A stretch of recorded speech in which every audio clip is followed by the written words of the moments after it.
First, they awakened our wood.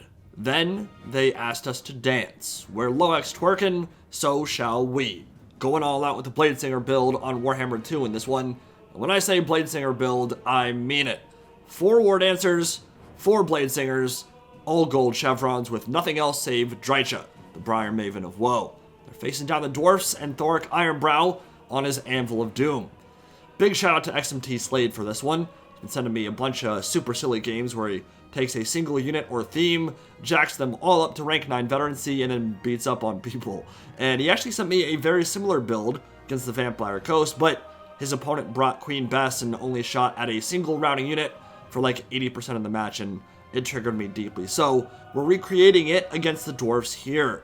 From a cost efficiency standpoint, I believe Wardancers are better against the Dawi because they're cheaper and lack magical attacks of the Bladesingers, but the Bladesinger stat line gets so ridiculous as rank 9 vets that I had no intention of skipping them. So even if their damage will be mitigated by 22%, they still have their uses here. Both regiments of ladies will have melee attack values upwards of 60 against all this enemy infantry, and they actually have a surprising charge bonus of 30 as well. So when it comes to grinding through regiments of foot troops, it's hard to get a whole lot better. We'll be skipping Whirling Death though. The base weapon damage increase is great versus low armor factions like Beastmen or Skaven, but against armor, don't want to be stripping away any AP. If I could have picked the Wardancer Lord or Shadow Dancer Hero here, I would have. Unfortunately, they don't exist yet, so we'll make do with Drycha, whose Roused Wrath Dryad Summon, Pit of Shades, and Penumbral Pendulum pair incredibly well with an aggressive rush army like this one. Drycha's a big reason why the Wood Elves vs Dwarfs matchup flipped on its head once the Twist in the Twilight came out. Relatively cheap Lord with a ton of utility that combines combat and magic in a single package, and she gets stronger the more damage she takes. Just above where she stalks, the Dwarfs are arrayed in a defensive position on the hilltop with some decent line of sight for firing in waves, and leading the army is an engineer on one side, buffed tremendously in the last patch with ammunition resupply, flash bomb, and the fiery ring of Thori. On the other side, leading the army is Thoric Ironbrow, wielder of Clad Brakak, and his Rune of Doom is a perfect tool to help counter a full-on melee rush. He's also brought the Rune of Speed and Rune of Slowness, but he's generally just a great option against a Bladesinger core anyway. You can beat them into a bloody pulp all day long, and then ask for more. Spirit is willing, but the flesh is spongy and bruised. Besides that, just a bunch of Longbeards, Quarrelers, Thunderers, and the Goblobber, which is another fortuitous choice against an Azrai Wardancer assault. You can sit back from on high and blast them on the way in without having to worry too much about line of sight. They live and breathe by the age-old adage, around elves, watch yourselves. And for the Elgi, nothing could be a more embarrassing end than to be pancaked by a screaming gobbo chained to a grudge mark. That is the ultimate sign of disrespect. But then there's not much love lost between these two factions. They've had their fair share of conflict since the War of Vengeance. Start of the battle won't be hyper-tactical here. It's get into melee as soon as possible and let Drycha clear the way with some spells. Pendulum will be the first to fall, and probably should have been Overcast, because not a single Thunderer model will die as it slams home. Plenty of damage, but you're not going to be getting that killing power until you Overcast and get that additional AP. Magic Resistance has its uses, Thunder is face tanking that, and they're still at 80 models. Terrain going to play a big factor here, that rocky outcropping blocking a lot of line of sight for the Thunderers and Quarrelers, who won't be able to shoot through it too easily. In fact, the Goblobber won't even be able to fire over the top of it now that the Wardancers are so close, and you can see that these Bladesingers are using it to their advantage, shielded from the withering salvos that might otherwise send them to meet the Pale Queen in the afterlife. Against many other races, splitting such elite veteran infantry off from their support would maybe be pretty risky, but against Dwarfs, not much to worry about on that front. Every single Wardancer is faster than every single Longbeard or Ironbreaker. They'll be able to pick and choose their engagements here.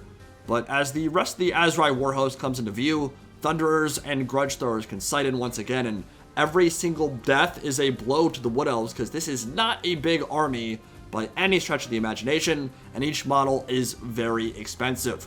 I believe every regiment on the Wood Elf side costs over 1,000 funds with all those gold chevrons. So as they plunge into melee, many of their number will have already been cut down, and that hurts. And the magical attacks here will not be helping the Bladesingers out at all.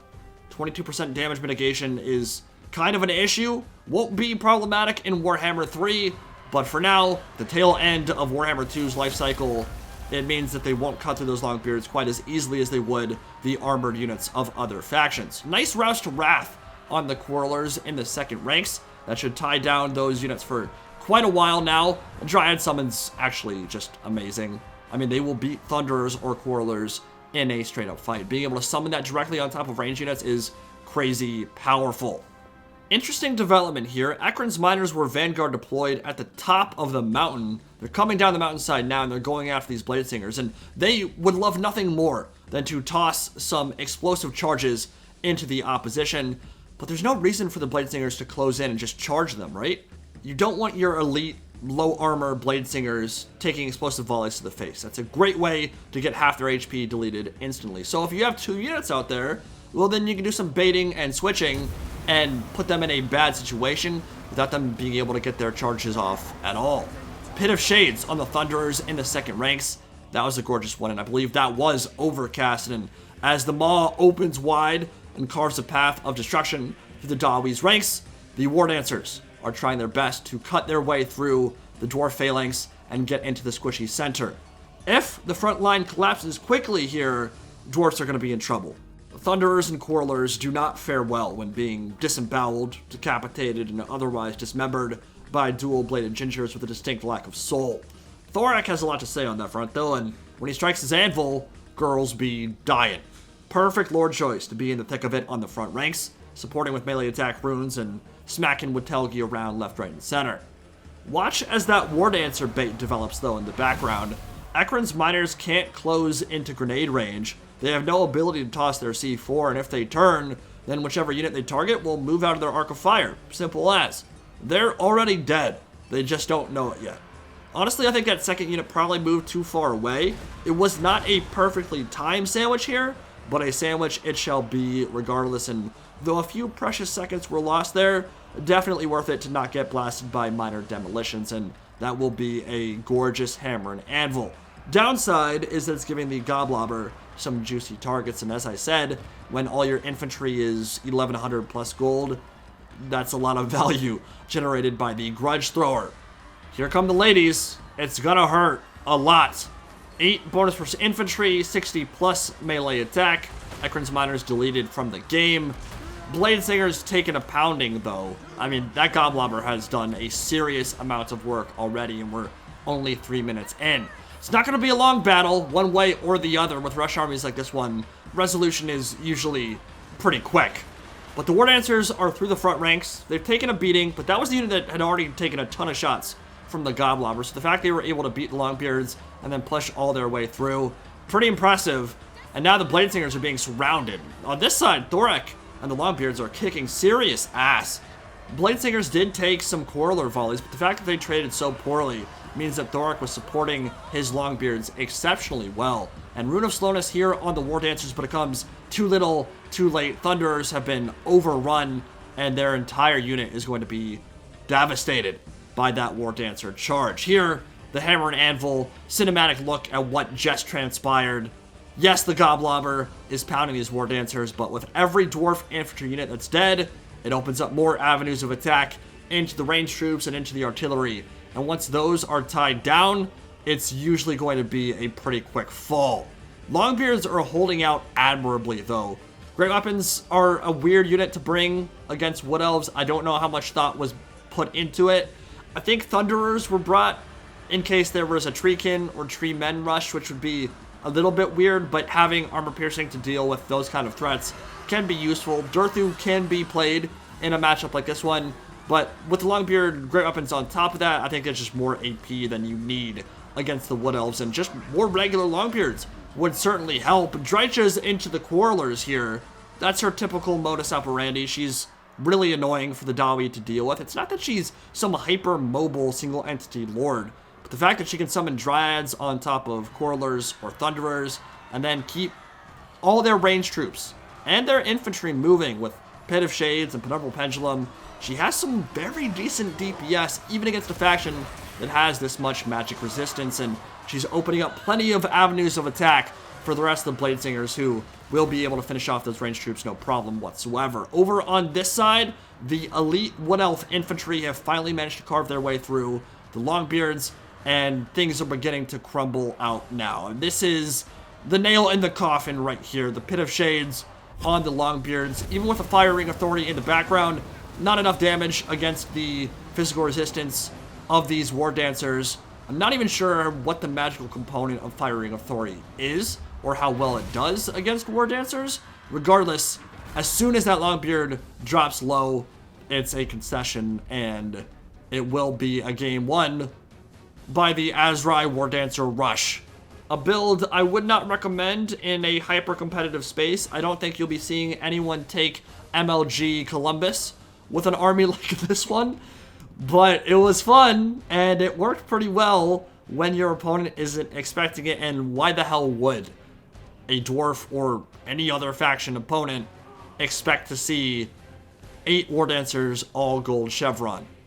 Dwarfs can deal with this for sure. I mean, organ guns, a lot of Quarrelers, a lot of Rangers, a lot of spread play, onion layer of play would have certainly hurt a lot here.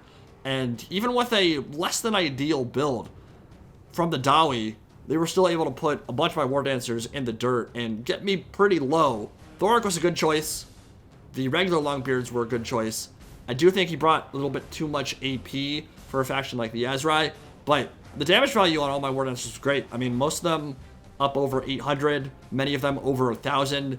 Huge kills for all of them. 137, 161.